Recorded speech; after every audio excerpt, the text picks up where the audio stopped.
केमेघचन्द्राणि। अहं पञ्चमकक्षां पठामि।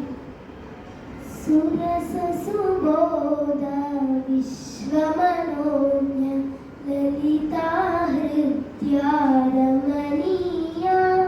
अमृतवाणी संस्कृतभाषा नैव क्लिष्टा न च कठिना नैव क्लिष्टा न च कठिना कविकोकिलवाल्मीकि विरचित रामायण रमणीय कथा अतीव सरला मधुरमञ्जुला नैव क्लिष्टा न च कठिना नैव क्लिष्टा न च कठिना व्यासविरचिता गणेशलिखिता महाभारते पुण्यकथा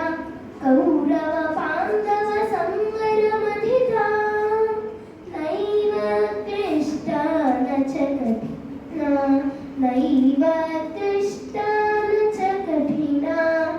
कुरुक्षेत्रसमराङ्गणगीता विश्ववन्दिता भगवद्गीता अमृतमधुरा कर्मदीपिका नैव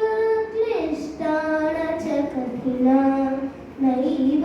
क्लिष्टा न च कठिना